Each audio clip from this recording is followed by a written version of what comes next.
wala na akong oras. Tatapusin ko siya at itatago kong katawan niya para hindi makita ng hari.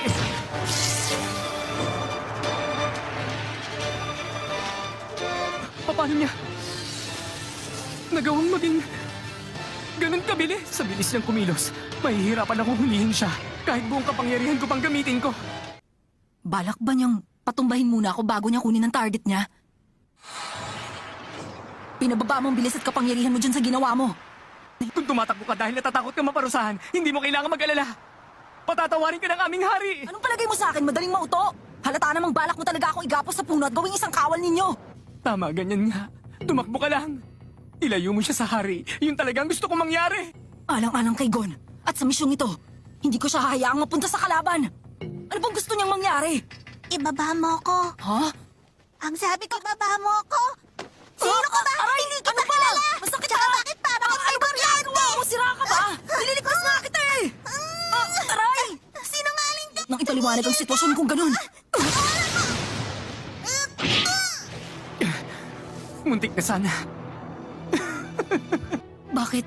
Bakit parang hindi ako yung inaasinta niya, kundi itong dala kong babae?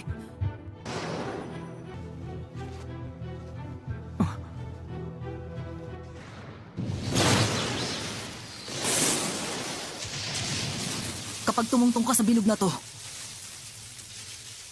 lagot ka sa akin. Ah!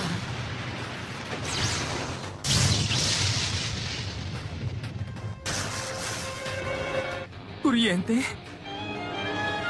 Sige lang, dahan-dahan kitang pupulbusin. Nararamdaman ko ang pagkayamot mo. Gusto mo ba ng tulong? Don, kaya ko na pong i-dispatcha ang mga tagalabas. Parang may hindi tama. Ano pong ibig niyo sabihin? Wala nang bagay na mas importante pa sa pamumuno ninyo sa lahat ng nilikha. Hindi nawawala ang sakit. Noon, nasaan dyan ang lugar kung saan pinakamadalas akong mamalagi? Hindi maaari.